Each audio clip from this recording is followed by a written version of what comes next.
Ya, Assalamualaikum warahmatullahi wabarakatuh. Waalaikumsalam warahmatullahi Sebelum kita memulai pembelajaran pagi siang hari ini, mari kita berdoa. Pak Dato, ketua kelas silakan memimpin. Mari kita berdoa, sama-sama berdoa. Mulai. A'udzubillahi minasyaitonirrajim. Bismillahirrahmanirrahim. Alhamdulillahi rabbil alamin. Ar-Rahmanir-Rahim. Maliki yaumiddin. Iyyaka na'budu wa iyyaka nasta'in. Ihdinas siratal mustaqim. Siratal ladzina an'amta 'alaihim ghairil maghdubi 'alaihim waladdallin. Amin. Ya, sebelum kita memasuki pembelajaran pada siang hari ini, Bapak akan mengabsen terlebih dahulu ya, anak. Yang pertama yaitu Haikal Sergi.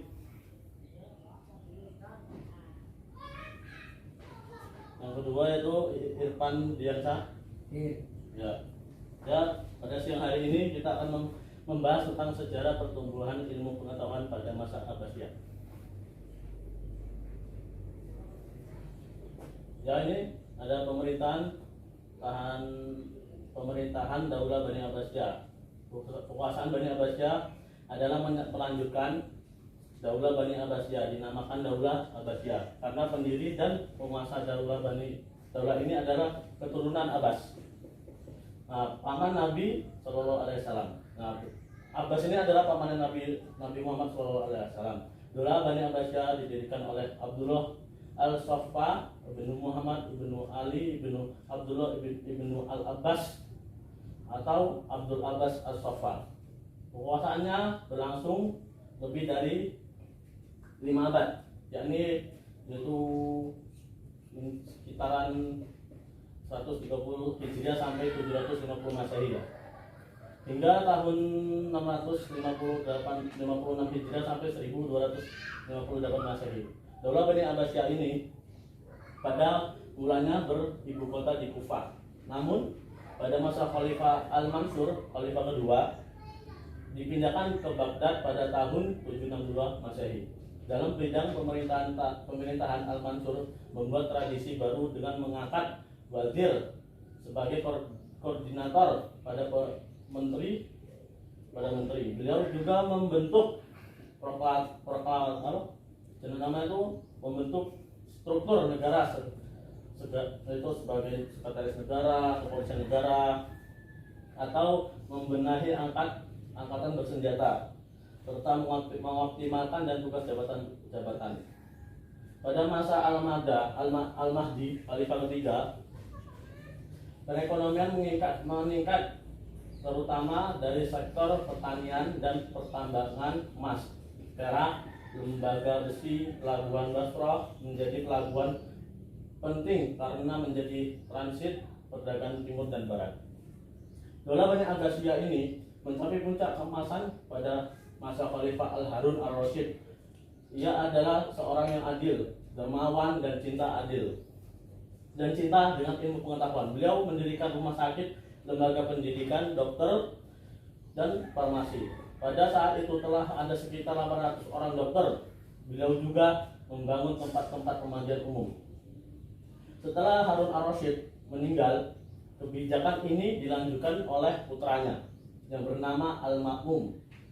Dia juga sangat mencintai ilmu al-filsafat. Pada masa ini dibangun sebuah gedung yang besar seperti perpustakaan, itu buku-buku ilmu pengetahuan itu menjadi banyak sekali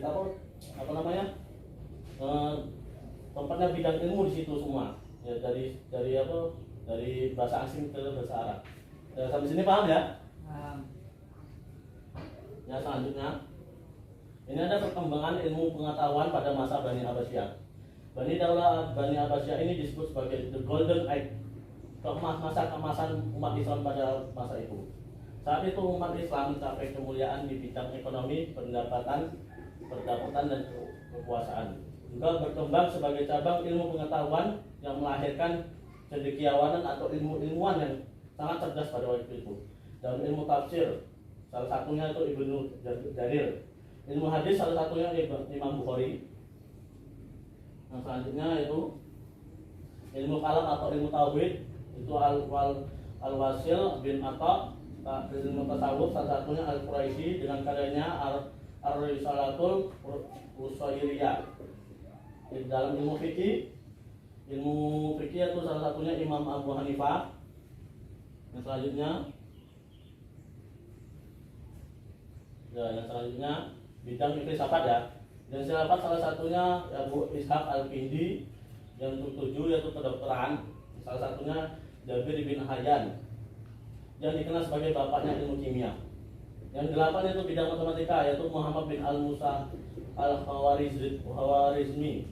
Dia penyusun buku tentang aljabar, geometri, ilmu matematika, dan menemukan angka nol. Dan yang selanjutnya dalam bidang fisika, Abu Nasr Muhammad Al-Farabi. Yang terakhir yaitu bidang astronomi, Jabir Al-Badani. Ya, ini beliau adalah pencipta atau pelopor yang pertama kali membuat teropong bintang yang pertama kali ya. Ya, nanti Bapak akan membagi kelompok dua diskusi tentang mencari ilmu-ilmu nama-nama ulama di dalam buku. Silakan dibaca dulu ya. Bapak kasih waktu 2 menit.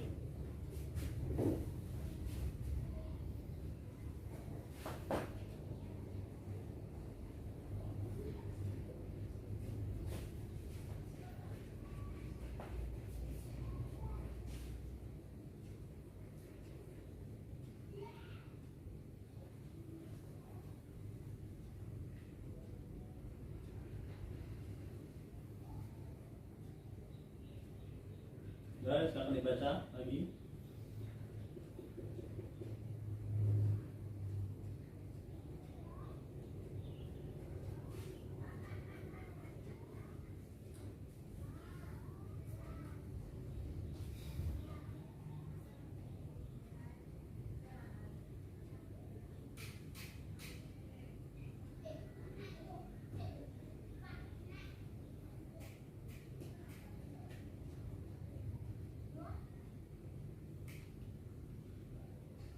Ya, sudah selesai ya. Ya, yang kelompok pertama ya dari Irfan Diansa tentang ilmu hadis dan ulama-ulamanya. Akan dibaca. Ilmu hadis, ilmu yang mempelajari tentang hadis sebagai sumber hukum Islam kedua. Ulama hadis di masa itu yakin A. Imam Al-Bukhari, kitabnya berjudul Sahih Bukhari. B. Imam Muslim, kitabnya berjudul Sahih Muslim. C. Imam Ibnu Majah, kitabnya berjudul Sunan Ibnu Majah. D. Imam Abu Dawud, kitabnya berjudul Sunan Abu Dawud. E. Imam At-Tirmizi, kitabnya berjudul Sunan At-Tirmizi. Ya, benar. Ya, yang selanjutnya kelompok kedua yang dibacakan oleh Haikal, ilmu fikih. Ya. Ilmu fikih, ilmu yang mempelajari hukum Islam. Ulama fikih yang terkenal diantaranya: 1. Imam Abu Hanifah. Hasil karyanya yang terkenal antara lain Masailul Usul, Masailul Nawadir, Al-Fatawa, wal Waqiyat. Pendapat-pendapatnya di bidang hukum dikenal dengan istilah mazhab Hanafi. Kedua, Imam Malik. Karyanya yang terkenal yakni Al-Muwatta. Pendapat-pendapatnya dikenal dengan istilah mazhab Maliki. Ketiga, Imam Syafi'i. Karyanya yang terkenal adalah Ar-Risalah. Pendapat-pendapatnya dikenal dengan sebutan mazhab Syafi'i. Yang keempat, Imam Ahmad. Hasil karyanya yang terkenal ialah Musnad Imam Ahmad. Pendapatnya dikenal dengan istilah mazhab Hambali. Ya, baik, benar semua jawabannya. itu adalah ulama-ulama hadis dan ulama fikih pada zaman itu. Ini yang terakhir, perkembangan kebudayaan pada masa Bani Abbasiyah. Pusat pendapatan Islam pada Bani Daulah Abbasiyah adalah kota Baghdad, yang salah satunya ya, merupakan ibu kota Daulah Abbasiyah yang didirikan oleh Khalifah Al-Ja'far Al-Mansur pada tahun 762 Masehi. Kota ini terletak di tepi Sungai Tigris. Pada masa keemasan kota Baghdad terjadi pada pemerintahan Khalifah Harun Ar-Rasyid dan anaknya Al-Mu'min. Yang kedua yaitu yang terakhir, kota Samara.